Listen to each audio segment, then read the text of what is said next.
আমি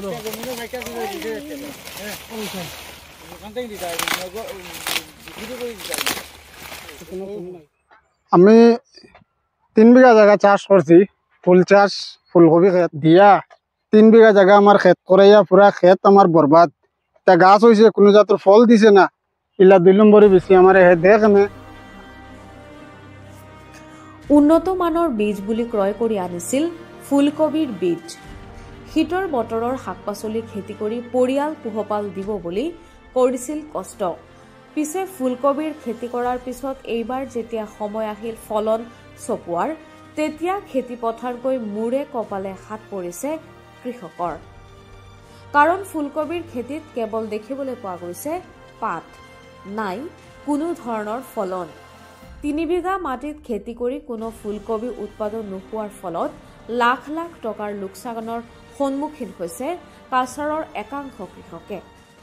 কাছাৰ জিলাৰ সোণাই অঞ্চল ৰবি শস্যৰ বাবে বিশেষভাৱে পৰিচিত। কৃষকসকলে এই শীতৰ বতৰত শস্যৰ বাবে ঋতু অনুসৰি লাভৰ আশা কৰে, কিয়নো তেওঁলোকে উৎপাদন কৰা শাক পাচলিৰ মানদণ্ডৰ বাবে বজাৰত তেওঁলোকৰ সুনাম আছে।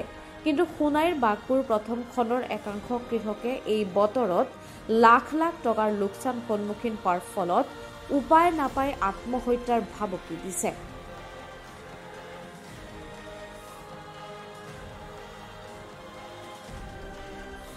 আমি সোনাবাড়িঘাট লস্কর সিড স্টোর কই একটা দোকান আছে, বিসির দোকান, ওই দোকান থেকে বিসি আনছি। এই বিসি আনা বাদে এই বিসিটা আমার 2 নম্বরে বিসি দিলাইছে, দিয়া 3 বিঘা জায়গা আমার ক্ষেত করাইয়া পুরা ক্ষেত আমার বরবাদ।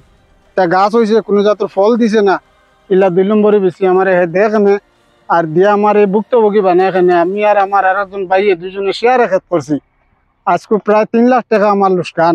2 মাস থেকে আমার তারা ঘুরাইতরা যে তারা কোম্পানির মানুষ আর আমার যেগুলো ক্ষতি হয়েছে তারা ক্ষতিপূরণ করে দিব, কিন্তু এখন পর্যন্ত আমার কোনো ক্ষতিপূরণ তারা না করার কারণে আমি আপনারা দ্বারস্থ হয়েছি, মিডিয়া দ্বারস্থ হয়েছি। আমি আমার আর কোনো উপায় নাই। আমার 2টা পরিবারের প্রায় 14-15 জন সদস্য আমার অগ্রুপে নির্ভয়। আমার সারা বছরের ভরণ পোষণ ও ক্ষেতের উপরে। আজ আমার 3 বিঘা জায়গা ক্ষেত যদি নষ্ট হয়ে যায় তা আমার যাইবার আর কোনো জায়গা নাই। হয়তো আমি সুসাইড করতাম, আর না হইলে আইনের দ্বারস্থ হইতাম। আইনের দ্বারস্থ হয়ে যদি আইনের কাছে গিয়াও দিয়ে আমি আমার ফলন পাই না, আমার সমাধান পাই না, তাহলে আমি আমার পুরা পরিবার লইয়া অল ফ্যামিলি লইয়া আমি সুসাইড করবো। আর করিয়া আমি ও সব দায়ী হইব, আইনও দায়ী হইব। আর আমার খালাসান কইয়া নাম seed house, seed store, Laskar seed store, Sonabarighat দোকান। তাই না আমার বেশি দিয়েছেন, আমি গেছি 1 গু আনাত, তাই না আরেক গু দিয়েছেন 2 নম্বরে বেশি কইছেন অগুন নিয়া করে পালা হইব। ওইলা তাই প্রত্যেক বছর করেন, আর এই বছর আমার করছেন করিয়া পুরা ধ্বংস আমার 2টা পরিবার। যান কৃষক আছেন ও আমার চাচা, আমরা তাইনও কইবা তার নাম বদর, টান গেছে, টান ওলা বাঁকা খোয়া তখন জায়গা ওলা বরবাদ হয়েছে।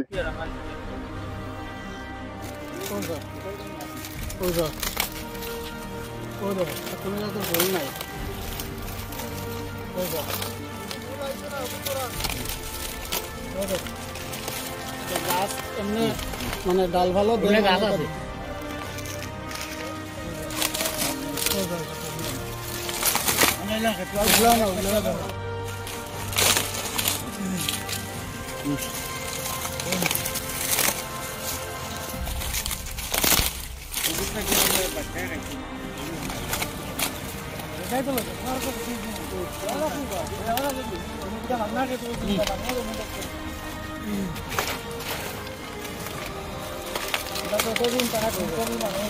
গাছ